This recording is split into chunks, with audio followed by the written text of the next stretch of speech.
द्रौपदी मुर्मू आज मुल्क की 15वीं सदर जमहूरिया के तौर पर हलफ लेंगी। सुप्रीम कोर्ट के chief justice NV Ramana Droupadi Murmu को हलफ दिलाएंगे। इस मौके पर पार्लियामेंट हाउस के सेंट्रल हॉल में हलफ बर्दारी तकरीब का इनेकाद होगा। हलफ बर्दारी तकरीब में वजीर आजम नरेंद्र मोदी, राज्यसभा के स्पीकर, लोकसभा के स्पीकर भी मौजूद रहेंगे। बता दें आपको कि सेंट्रल हॉल में रामनाथ कोविंद और मुंतखब सदर जमहूरिया द्रौपदी मुर्मू एक रस्मी जुलूस के साथ पहुंचेंगे। हलफ बर्दारी के बाद द्रौपदी मुर्मू को 21 तोपों की सलामी भी दी जाएगी। बड़ा अपडेट है आज का ये। नौ मुंतखब सदर जमहूरिया द्रौपदी मुर्मू की हलफ बर्दारी तकरीब होगी। आज पार्लियामेंट हाउस के सेंट्रल हॉल में आज ये तकरीब मुनक्किद की जाएगी। सुबह करीब 10:15 बजे हलफ बर्दारी तकरीब मुनक्किद की जाएगी। आप बता दें कि इस तकरीब में हिस्सा लेने के लिए वजीर आजम नरेंद्र मोदी, राज्यसभा के स्पीकर, लोकसभा के स्पीकर भी मौजूद रहेंगे। तकरीब के दौरान मौजूदा सदर जमहूरिया, जिन्होंने आज ही इस ओहदे पर फाइज होना है, द्रौपदी मुर्मू, और कल ही अपना मुद्दत-ए-कार पूरा कर चुके रामनाथ कोविंद एक रस्मी जुलूस के जरिए पहुंचेंगे।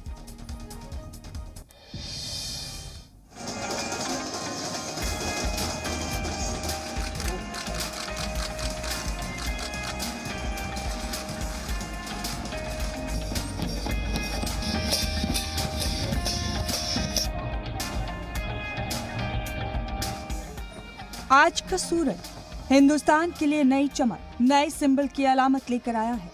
आज का सूरज जमहूरी हिंदुस्तान की तारीख की नई इबारत का गवाह बनने जा रहा है।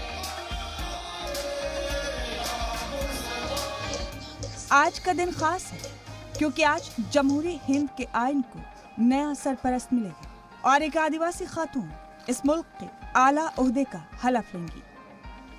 वो ओहदा जिसे हिंदुस्तान की जमहूरी ताकत की अलामत माना जाता है, उस ओहदे के लिए आज ओडिशा के एक छोटे से गांव से आने वाली द्रौपदी मुर्मू को हलफ दिलाया जाएगा। हिंदुस्तान की आन बान और शान का सिंबल है ये पार्लियामेंट हाउस। दुनिया की किसी भी रियासत के सरबराह की रिहाइशगाह से बड़ा है, बेमिसाल। आज 340 कमरों की आलीशान रिहाइशगाह भले ही द्रौपदी मुर्मू के इस्तकबाल के लिए सज गई, लेकिन द्रौपदी मुर्मू का बचपन जिस घर में गुजरा था, उसमें 2 नस्लों के बाद भी 6 कमरे ही हैं। गांव के नजदीक एक नदी था, नदी है। मेरे गांव के लोग नदी पार करके कोई भी चीज, या स्कूल, या कोई ऑफिस, या कोई मार्केट, या हॉस्पिटल जाते थे। भले ही पार्लियामेंट हाउस में अफसरान और स्टाफ की लंबी चौड़ी फौज तैनात हो, लेकिन गवर्नर जैसे ओहदे को संभालने के बाद भी वो अपने घर का काम खुद ही करती रही। ये है द्रौपदी मुर्मू के भाई नाथूराम, जो उनसे 12 साल बड़े हैं। नाथूराम बताते हैं कि बुलंदियों पर पहुंचने के बाद भी द्रौपदी मुर्मू हमेशा जड़ से जुड़ी रही।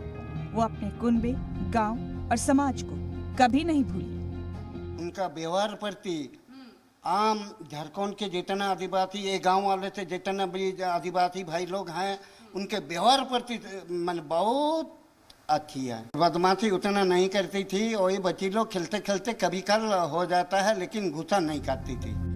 छोटी बहन सदर जमहूरिया बन गई हैं। बड़े भाई का दिल फख्र से भर गया है। उनके मन में बचपन की यादें किसी फिल्म की रील की तरह घूम रही हैं। दरअसल जिंदगी के कई तूफान झेल चुकी द्रौपदी मुर्मू के लिए ये सिर्फ वक्त की बात है।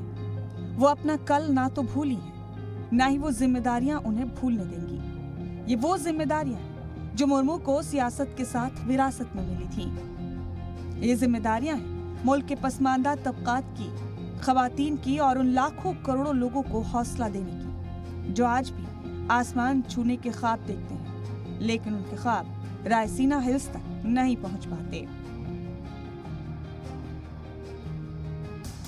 देश के लिए जो मैं कर पाऊंगी, मैं प्रयास करूंगी, क्योंकि मेरे आगे नहीं, कोई पीछे नहीं, मैं अकेले हूँ।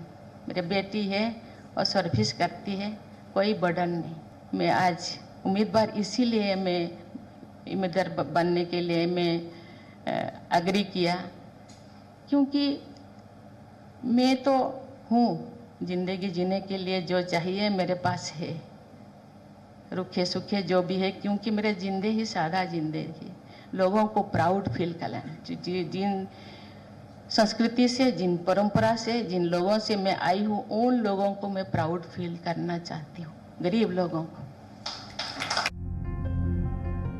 दरअसल द्रौपदी मुर्मू की कहानी सिर्फ उनकी अपनी नहीं है, ये कहानी हिंदुस्तान की जमहूरियत की भी कहानी है। उस जमहूरियत की जो इस मुल्क के हर शहरी को इख्तिदार की बुलंदी तक पहुंचने की सहूलत देता है। तमाम सवालात, इल्जामात और चैलेंजेस के बाद भी हिंदुस्तान की जमहूरियत बताती है कि वो जिंदा है। वो सवाल पूछने वालों को जवाब देती है कि आओ और देखो, कभी जिस पार्लियामेंट हाउस से बरतानी हुकूमत के हुक्म जारी होते थे, वो आज एक सादा देहाती खातून का इंतजार कर रहा है। उस खातून का जिसका नाम द्रौपदी मुर्मू है, उस खातून का जिसने इस मुल्क की न जाने कितनी आंखों को नए ख्वाब दिए हैं। ब्यूरो रिपोर्ट, ज़ी मीडिया।